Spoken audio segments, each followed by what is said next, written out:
Wahai engkau orang-orang yang dicerca oleh orang-orang di sekeliling, yang ditinggalkan oleh dunia, karena engkau mengisihi orang-orang yang dalam bermaksiat, maka bersabarlah, berbahagialah.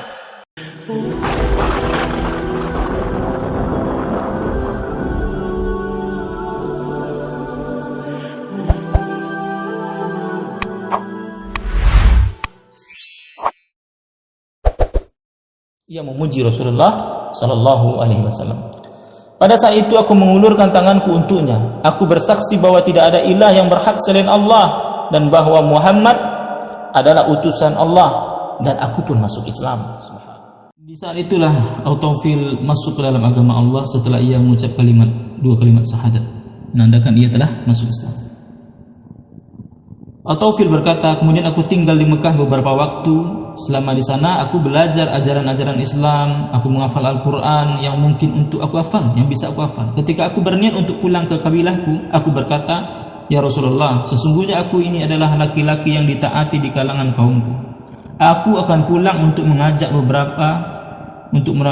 beberapa dari mereka kepada Islam. Berdoalah, doakanlah aku kepada Allah agar Dia memberiku sebuah bukti yang mendukungku dalam dakwahku ini. Lalu Rasulullah SAW, sahabat yang dirahmati Allah Subhanahu Wa Taala, kemudian Rasulullah SAW berdoa, ya Allah, berikanlah dia sebuah bukti. Aku pun pulang kepada kaumku. Ketika aku tiba di sebuah tempat yang dekat dengan perkampungan mereka, tiba-tiba secercah cahaya muncul di keningku seperti lampu. Maka aku berkata, ya Allah, pindahkanlah ia ke tempat lain, karena aku khawatir mereka akan mengira bahwa ini merupakan hukuman yang menimpa wajahku karena aku meninggalkan agama mereka. Maka cahaya itu pun pindah ke ujung cemetiku. Orang-orang melihat cahaya tersebut di ujung cemetiku seperti lampu yang tergantung. Aku turun kepada mereka dari sebuah jalan di bukit. Manakala aku tiba di perkampungan, bapakku yang sudah berumur lanjut menyambutku. Aku berkata kepadanya, menjauhlah engkau dariku. Aku bukan termasuk golonganmu dan engkau bukan termasuk golonganku. Subhanallah. Ketika cahaya iman telah masuk ke dalam hati seorang hamba, maka ia akan menguasai seorang hamba itu kepada kebenaran, tercermin kepada perkataan, perbuatan, dan tabiatnya. Bapakku bertanya, mengapa wahai anakku? Aku menjawab, aku telah masuk Islam wahai ayah. Aku mengikuti Nabi Muhammad SAW. Lalu dia berkata, anakku, agamamu adalah agamaku juga. Masya Allah, subhanallah. Seorang bapak ketika melihat adab seorang anak yang menurut ini adalah adab yang baik, maka ia akan sinkron. Dan cahaya hidayah telah meliputi keluarga tersebut. Sang ayah pun mengatakan, anakku, agamamu ini adalah juga agamaku juga. Aku berkata, pergilah, mandilah, dan sucikanlah pakaianmu wahai ayah. Kemudian kemarilah, aku akan mengajarimu apa yang aku ketahui. Subhanallah. Orang pertama yang diajarkan dari keluarga At-Taufil adalah ayah kandungnya sendiri. Maka bapakku pun pergi mandi dan menyucikan bajunya. Kemudian dia datang dan aku menjelaskan Islam kepadanya dan dia pun masuk Islam. Alhamdulillah. Kemudian istriku datang kepadaku. Aku berkata kepadanya, menjauhlah dariku. Aku bukan termasuk golonganmu dan kamu bukan termasuk golonganku. Lalu istrinya bertanya, bapak dan ibumu sebagai jaminanku. Lalu mengapa? Aku menjawab, Islam memisahkan antara diriku dengan dirimu. Aku telah mengikuti Muhammad. Lalu dia berkata, agamamu adalah agamaku. Subhanallah. Suatu hidayah lagi yang diberikan oleh Allah Subhanahu Wa Taala dari Taufil kepada istrinya setelah sebelumnya kepada ayah kandungnya. Kemudian aku pun mengajarkan agama kepada istriku dan pergilah, dan dia pun berkata, bapak dan ibu dan istriku telah kemudian masuk Islam. Dan setelah disuruh mandi dan bersyahadat, kemudian istri diajarkan untuk masuk Islam, diajarkan tentang agama Islam. Kemudian aku pun mengajak kaumku Daus. Ia berdakwah keluar rumah, namun mereka tidak menjawab dengan segera, kecuali Abu Hurairah radhiyallahu anhu. Dia adalah orang yang paling cepat menjawab seruanku. At-Taufil berkata, aku datang bersama Abu Hurairah kepada Rasulullah Sallallahu Alaihi Wasallam di Mekah.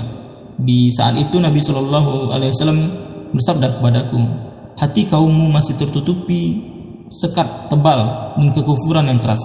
Orang-orang Daus telah dikuasai oleh kefasikan dan kemaksiatan. Lalu Rasulullah SAW berdiri mengambil air, beliau berwudu, kemudian mengerjakan sholat. Beliau mengangkat kedua tangan beliau ke langit. Abu Hurairah berkata, manakala aku melihat beliau melakukan itu, aku pun takut.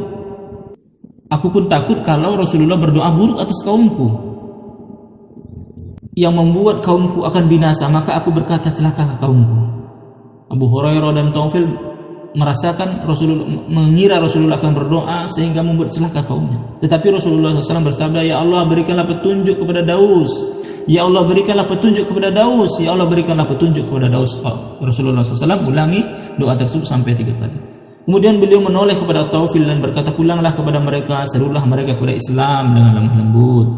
Lalu Taufil berkata, aku terus tinggal di kampung Daus, aku mengajak mereka kepada Islam sampai Rasulullah hijrah ke Madinah. Perang Badar, Uhud dan Khandaq berlalu. Aku datang kepada Nabi SAW bersama 80 keluarga dari Daus yang telah masuk Islam, dan Islam mereka pun telah bagus. Rasulullah SAW berbahagia dengan kehadiran kami. Beliau memberikan bagian dari harta rampasan perang Khaybar kepada kami, sama dengan kaum muslimin lainnya. Kami berkata kepada beliau, ya Rasulullah, jadikanlah kami sebagai sayap kanan pasukanmu dalam setiap peperangan yang engkau terjuni. Jadikanlah syiar kami mabrur. Taufil berkata, setelah itu aku terus bersama Rasulullah SAW sampai Allah Ta'ala membuka Mekah untuk beliau. Aku berkata, ya Rasulullah, tugasilah aku ke Zulkhafain untuk menghancurkan berhala Amru bin Hamamah. Aku ingin menghancurkannya. Maka Nabi SAW mengizinkannya. Taufil berangkat dengan sebuah pasukan yang terdiri dari kaumnya. Namun Taufil tetap bergerak. Ketika Taufil tiba di sana, dia hendak membakar Amru bin Hamamah. Kaum laki-laki, wanita dan anak-anak perempuan memperhatikannya. Mereka berharap Taufil akan ditimpa keburukan.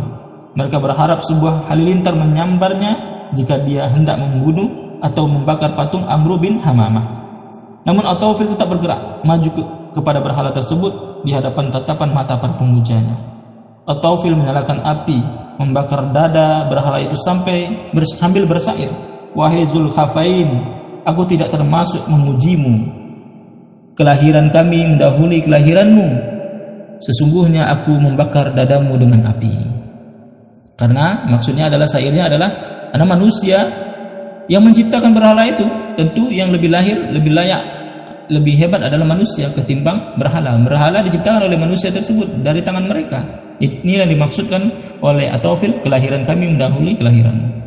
Api melahap berhala itu sekaligus melahap sisa-sisa syirik yang ada pada kabilah Daus.